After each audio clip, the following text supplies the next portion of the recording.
You sure we want to do this, considering Lia Thomas finished last place in the 100-yard freestyle? When? I guess 19 hours ago. So yesterday. I mean, she still set a world record in the 500 something, whatever that was. Yeah. The argument isn't that all men are better than all women. It's just, if you've made it into your formative years, like past puberty, as a male, it's just not. There's only so much that you can go in the opposite direction. I feel. I mean, I'm not a doctor. I'm not a biologist. But why else do we have segmented sports? Why else do we separate by weight class or size? Because we understand that certain physical attributes could either be an advantage or a detriment. Yeah. In certain situations, and you try to segment that as to have the most competitive, parity, to have the most even landscape as you possibly can. So why that seems to get thrown out of the window in this case, I don't understand it. And under the guise of trying to be inclusive, that is not inclusive. To me, that is just denying reason for the sake of seeming inclusive. For the sake of not wanting to offend, you're going to throw your reason out of the window. If that's the case, then what should happen? Like, should transgender people just not play sports, or do we make a separate league for them, or like how do you?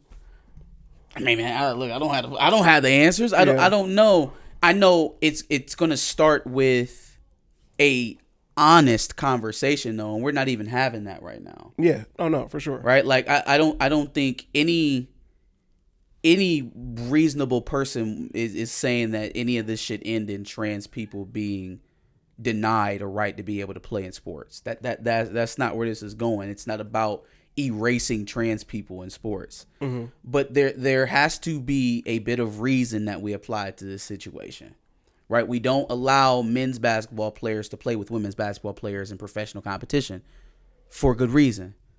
Right? We do not necessarily allow men to fight with women in combat sports, kickboxing, UFC, mixed martial arts, that kind of stuff.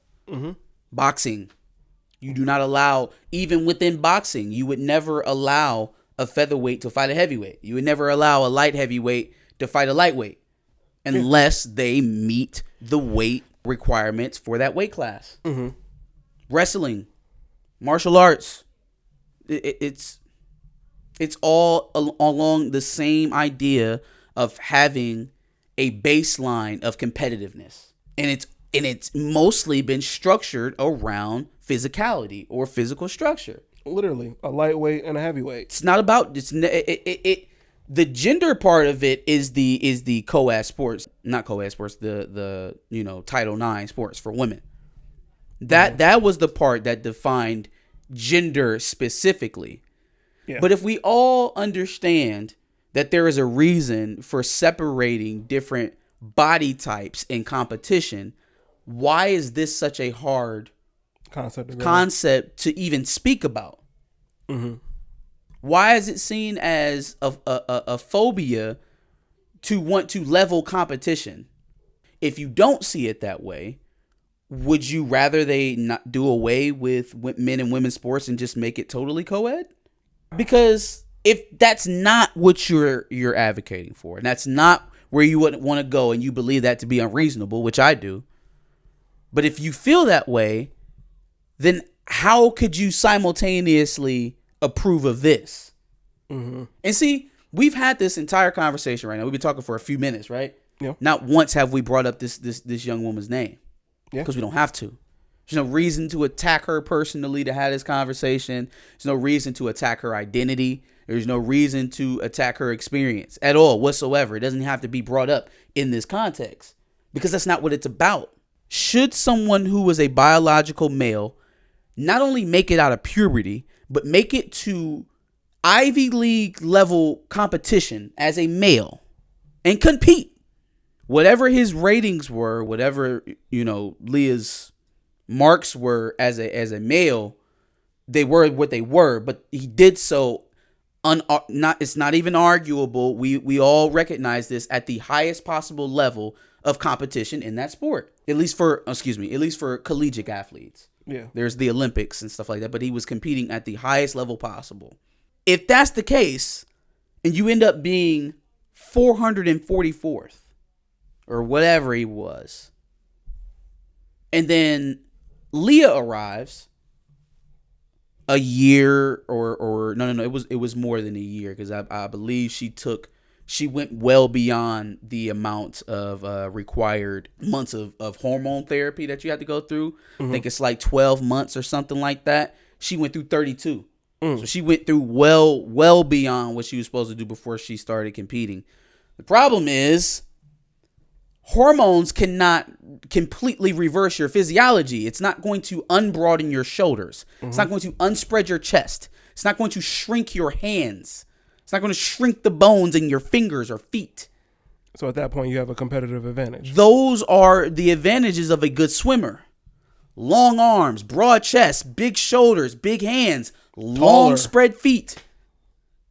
Those are all attributes of and again, I'm not talking about her physical appearance. I'm just saying literally men have bigger feet. It's just a thing. So to look that in the face and just deny it, or to wholeheartedly dismiss it as bigotry is nonsense. That's nonsense. But I guess, and I hate to come back to the same question, but when we have that conversation, what would be the proposed idea? I don't think I'm the one to propose how to do it, right? You have to engage with the people who actually have to deal with from that community to see what works best. But at least we have to get on the same page about whether or not what's happening now is the way to go. And I think very clearly it's not. It's interesting because sports, right, traditionally are set up in a very binary way. Girls, boys, heavyweight, lightweight, whatever. But it's very binary. It's either or, right? And so for somebody whose very existence is non-binary, whose experience is completely not typical, not standard whatsoever, the sort of push to insert that in such a standard way seems wrong. I would agree with that. You know what I'm saying? Like everything about what this situation is, what this dynamic is atypical. You're essentially forcing a binary response for a atypical for a non-binary problem. Yeah. This is not a straightforward black or white men's sports or women's sports kind of answer, because here's another thing. Everybody's transition is not the same. Right? Like, what if you were a trans woman that became a trans man? Well, typically those athletes don't do very well. You know, by and large, you don't see them setting records. You don't see them crushing people's skull in competition.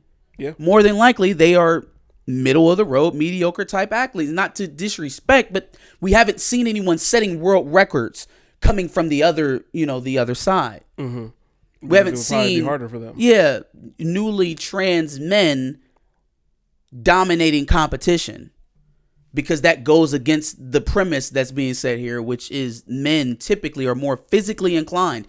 That is something that we've known since the beginning of time. It's not hard to say that and not be offensive. Now, I will say that there are some people that are using this as like a political thing. And so, you know, as individuals, as people who are not part of any type of political apparatus or movement or anything like that, I can see where you can get offended or get defensive towards some of the implications that people are making around this, or the just taking the opportunity to be bigoted. Yeah. Right? Because this type of thing does attract the bigots. It does. I get that. It is literal red meat for all the folks that want to go out here and tell all trans people to kick rocks. But it's not about that though. It's not. You know what I'm saying? And I'm hoping, you know, we've worked up enough currency with this platform to have this conversation. People don't just judge it off the title or whatever. But I think we have more so than we did when we tried to have the conversation before. The first time, and but y'all know I'm petty, and I definitely caught this shit. I told you so. I said this shit way back then, man. I said, what is going to stop a mediocre male athlete from transitioning as an adult and dominating women's competition? Oh, you're being hyperbolic. Why would anyone go to those lengths to do something like that? Oh, yeah, haha, I'm a male athlete, so I want to be better, so I'll play with the women. Those are the type of responses that we got when we got back when I said that the first time. And now look where we're at. Track and field, swimming. It's even happening in mixed martial arts now. But at the end of the day, really, neither of us or anyone like us can do anything about that. Because we're not involved in. We're not actually. It's not our struggle. It's not. Yeah, it's gonna come from women.